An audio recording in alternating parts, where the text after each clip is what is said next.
প্রধানমন্ত্রী একটা বার্তা দিতে চাই, আবার এই সরকারের সর্বনাশের জন্য অপেক্ষা করতে হবে। মনে রাখতে হবে, একটা গুলি করার পর আরেকটা লড়ে না, তারা আবার গুলি ধারণ করে বলবে বুকের ভিতর তুমুল ঝড়, যত পারো গুলি কর। কথার সাথে যদি কাজের মিল না পাওয়া যায়, মনে রাখতে হবে এরকম কথার সাথে কাজের না মিল পাওয়ার কারণে বৈষম্য মুক্ত একটা বাংলাদেশ গড়ার জন্য 2024-এর 5ই আগস্ট হয়েছিল। আবার যদি কথার সাথে বাস্তবে কাজের মিল রাখতে বর্তমান সরকার ব্যর্থ হয়, 5ই আগস্ট আসতে কিন্তু খুব বেশি সময় লাগবে না। আমাদের ব্যবসায়ীদের স্বাধীনতা কোথায়? আমাদের যাত্রী সাধারণের স্বাধীনতা কোথায়? আমাদের তেল সংকট সমাধানে সাধারণ ক্রেতাদের স্বাধীনতা কোথায়? এই ছোট্ট ছোট্ট স্বাধীনতাগুলোই আমাদেরকে একটা বৃহৎ স্বাধীনতার স্বাদ গ্রহণে আমাদেরকে প্রতিপালিত করে। আমি বিশেষভাবে আহ্বান জানাতে চাই, যদি আমরা জুলাই সনদকে উপেক্ষা করি, জুলাই সনদকে পাশ কাটিয়ে সংস্কার পরিষদের শপথ গ্রহণ করার যদি সময় না থাকে, আমরা আজকে সংবিধান বিশেষজ্ঞের কাছ থেকে শুনি যে আমাদের সময় নাই, সংস্কার পরিষদ এগুলো নিয়ে পরে আলোচনা হবে। আমি একটা কথা আপনাদের পরিষ্কার জানিয়ে দিতে চাই, সেই সময় হয়তো আপনারা চিন্তা করবেন জাতি দেশ গণভোটের সেই রায় বাস্তবায়নে যদি তারা ধীর গতি দেখে সময় হয়তো পাবেন, কিন্তু আপনারা সেই শপথ গ্রহণেরও আর সুযোগ হয়তো পাবেন না। তাই আমি চাই দেশবাসীর সাথে সুর মিলিয়ে আগামী 29 তারিখ জাতীয় সংসদ হবে। সংসদের সমস্ত কার্যপ্রণালীর প্রারম্ভে অগ্রাধিকারের ভিত্তিতে সংস্কার পরিষদের শপথ গ্রহণ করে জুলাই সনদের কার্যকারিতা বাস্তবায়নের মাধ্যমেই বাংলাদেশ পরিচালনা না করলে আর একটা 5ই আগস্টের জন্য যদি প্রস্তুত থাকতে হয়, আমরা কি রাজি আছি? আমরা শুধু রাজি নাই, ইতিমধ্যেই বলা শুরু হয়েছে আমাদের যেই জাতি ফ্যাসিস্টদেরকে বিদায় করেছিল, যাদেরকে একটা গুলি করার পর বলেছিল পুলিশ প্রশাসনের লোকেরা, স্যার একটা গুলি করে একটা মরে, বাকিগুলা লড়ে না। একটা গুলি করার পর বাকিগুলা যারা লড়ে না, তারা কিন্তু হেলিকপ্টারেও যায় নাই, লন্ডনও যায় নাই, দিল্লিও যায় নাই, তারা এই মাতৃভূমি বাংলাদেশে অবস্থান করছে। মনে রাখতে হবে, একটা গুলি করার পর আরেকটা লড়ে না, তারা আবার গুলি ধারণ করে বলবে বুকের ভিতর তুমুল ঝড়, যত পারো গুলি কর। সেই পরিস্থিতি আসার আগেই সাবধান হয়ে জনগণের পালস বুঝে দেশের স্বাধীনতার সার্বভৌমত্ব অক্ষুণ্ণ রেখে দেশ পরিচালনার আহ্বান জানিয়ে মহান স্বাধীনতা দিবসের আজকের এই দিনে আমরা আমাদের সেই সকল বীর শহীদদেরকে স্মরণ করছি, যারা আমাদের এই প্রিয় মাতৃভূমি বাংলাদেশকে আমাদের হাতে তুলে দিয়ে তারা এই দুনিয়া থেকে বিদায় নিয়েছেন। আল্লাহ তাআলা তাদেরকে শাহাদাতের মর্যাদা দিয়ে জান্নাতের জন্য তাদেরকে কবুল করুন।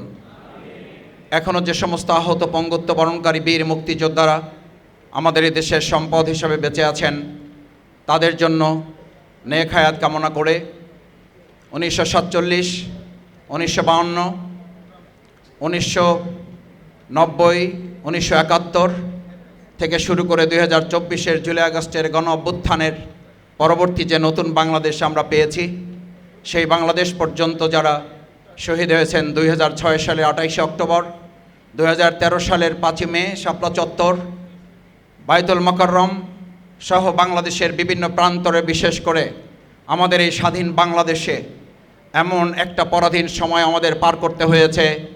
হযরত মাওলানা দেলোয়ার হোসেন সাঈদী রাহেমাহুল্লাহকে ফাঁসির রায় দেওয়ার ঘোষণার দিন, তার আগে এবং পরের 3 দিন মিলে 245 জন দেশপ্রেমিক নাগরিককে অন্যায়ভাবে গুলি করে হত্যা করে বাংলাদেশে যে একটা বিভৎস পরিবেশ তৈরি করে হয়েছিল, আমরা তাদের জন্য মহান আল্লাহ তাআলার কাছে দোয়া করি। আমরা যখন 2006 সালে 28শে অক্টোবরের কথা বলি, আমরা যখন 13 সালের কথা বলি, আমরা যখন 24-এর কথা বলি, তখন আমাদের মহান জাতীয় সংসদে কারো কারো মুখে শুনতে হয় এটি আবেগের ব্যাপার, এটি বাস্তবতার সাথে মিল খায় না। আমরা একটা কথা পরিষ্কার বলি, যারা এই সমস্ত বিষয়গুলোকে আবেগ বলে শুধুমাত্র নিজেদেরা ধারণ করেন, বাস্তবের সাথে মিল রাখতে চান না, আপনাদেরও মনে রাখতে হবে বাস্তবের সাথে মিল না রাখলে আপনারা এখন বাংলাদেশে থাকার কথা না, বাংলাদেশের বাইরে বিভিন্ন স্থানে আপনাদের এখন অবস্থান করার কথা ছিল। আমরা যখন তাদের মুখে শুনতে পাই আমাদের খুব আশ্চর্য লাগে। স্বরাষ্ট্রমন্ত্রীর কথা বলে আইনমন্ত্রী, আইনমন্ত্রীর কথা বলে স্বরাষ্ট্রমন্ত্রী, স্বাস্থ্যমন্ত্রীর কথা বলে অর্থমন্ত্রী, অর্থমন্ত্রীর কথা বলে শিক্ষামন্ত্রী। আমাদের কাছে মনে হয় যে ওনাদের এতই অভিজ্ঞ লোকের সংকট পড়েছে, কে কার কথা বলবে এটা নিজেদের মধ্যে সমন্বয় না করে প্রত্যেকে যার যার নিজের মতো করে কথা বলা শুরু করেছেন। বিধায় আমরা লক্ষ্য করেছি তেল নিয়ে সমস্যার পরিবর্তে নেতাদের কাছে এখন আমরা পত্রিকায় কোথাও কোথাও ব্যঙ্গ করে লিখতে দেখি তেলের সমস্যার সমাধান কোথায় পাবেন। তেলের সমস্যার সমাধান পেতে হলে মন্ত্রণালয়ে গিয়ে দেখেন কি পরিমাণ তৈল ঢালা হচ্ছে, এবং তেলের তো ওখানে তৈল ঢালার কারণে তো বাজারে তেলের সমস্যার সংকট তৈরি হয়েছে। আজকে সরকারের মধ্যে এরকম তৈল ঢালার যদি প্রতিযোগিতা তৈরি হয়, ভালো করে মনে রাখতে হবে জনৈক এক সাংবাদিকের তৈল ঢালার কারণে শেখ হাসিনার পতনের ঘণ্টা বেজে গিয়েছিল। আপনারা তৈল সমস্যার সমাধানের পরিবর্তে বলছেন তেলের কোনো সংকট নাই, অথচ আমরা লক্ষ্য করছি আপনাদের এই প্রতিনিধিরা তেল ন্যায় পেয়ে বিক্ষোভ প্রকাশ করছেন, ক্ষুব্ধ প্রতিক্রিয়া ব্যক্ত করছেন। পুলিশ প্রশাসনেরা গাড়ি ঠেলে নিয়ে যাচ্ছেন, তেল পাচ্ছেন না। প্রভাবশালী আপনাদেরই কতিপয় লোকেরা ডিলারশিপ নিয়ে তেল যতটুকু বাজারে যায় সেটাও প্রভাবশালী সরকারি দলের লোকেরা অতিরিক্ত মুনাফা লাভের আশায় কারসাজি করে, মজুতদারি করে, কালোবাজারির মাধ্যমে আমাদের সাধারণ ক্রেতাদেরকে যে কষ্ট দিচ্ছেন, নিয়ন্ত্রণ করতে ব্যর্থ হয়েছেন। তেলের স্বাধীনতাও আজকে আপনারা দিতে সম্পূর্ণ ব্যর্থ হয়েছেন। সম্মানিত সুধী মণ্ডলী, স্বাধীনতার কথা কখন বলছি? যখন এখানে দাঁড়িয়ে কথা বলছি তখন নবীন পাঞ্জাবি ফ্যাশনের আমাদের প্রিয় ভাই হাফেজ নবীন যখন কথা বলেন আমার সন্তানকে এতিম করতে চাই না, আমি সেই অভিজ্ঞ সংবিধান বিশেষজ্ঞ স্বরাষ্ট্রমন্ত্রীকে এখন বাংলাদেশের মানুষ খুঁজতেছে। আপনি কোথায়? নবীনকে নিরাপত্তা দিতে পারেন না, আপনি সংবিধানকে আবেগের কথা বলে ওটাকে রক্ষা করার জন্য লেগে পড়ে উঠেছেন। আজকে নবীনকে যদি আমরা সব নিরাপত্তা দিতে ব্যর্থ হই তাহলে আগামী দিনে বাংলাদেশে সুস্থ ধারার ব্যবসা পরিচালিত হতে পারে না। এই নবীন ভাইয়ের ব্যবসা যদি আজকে প্রভাবশালী একজন বন্ধু, এই বন্ধুর কথা আমরা বিগত দিনেও শুনেছি, এক বন্ধু একজন ব্যক্তিকে ধ্বংস করার জন্য চূড়ান্ত প্রস্তুতি গ্রহণ করেছিলেন। সেই বন্ধুর কথাই বাংলাদেশের মানুষ জানে। আমি বর্তমান মাননীয় প্রধানমন্ত্রী তাকে পরিষ্কার একটা বার্তা দিতে চাই, বন্ধুত্বের এরকম পরিচয় কিন্তু সেই সময় আপনার সর্বনাশ হয়েছিল। নতুন করে আবার বন্ধু এরকম যদি বাজার ঘাটে তৈরি হয়, আবার এই সরকারের সর্বনাশের জন্য অপেক্ষা করতে হবে। আমরা তেলের সংকট সমাধান করতে পারছি না। আমরা যোগাযোগ সড়ক ব্যবস্থার মাধ্যমে শুনতে পাই ইতিহাসে নাকি সর্বোচ্চ শান্তি, সুখ এবং নিরবচ্ছিন্ন যোগাযোগ ব্যবস্থায় এবার আমাদের ঈদ যাত্রা পালিত হয়েছে। অথচ যাত্রী সংস্থার সমিতি যারা, তারা বলছেন বিগত 20 বছরে এমন চাঁদা, এমন ভাড়া অতিরিক্ত আদায়ের রেকর্ড বাংলাদেশে 20 বছরেও দেখা যায় নাই। কথার সাথে যদি কাজের মিল না পাওয়া যায়, মনে রাখতে হবে এরকম কথার সাথে কাজের না মিল পাওয়ার কারণে বৈষম্য মুক্ত একটা বাংলাদেশ গড়ার জন্য 2024-এর 5 আগস্ট হয়েছিল। আবার যদি কথার সাথে বাস্তবে কাজের মিল রাখতে বর্তমান সরকার ব্যর্থ হয়, 5 আগস্ট আসতে কিন্তু খুব বেশি সময় লাগবে না।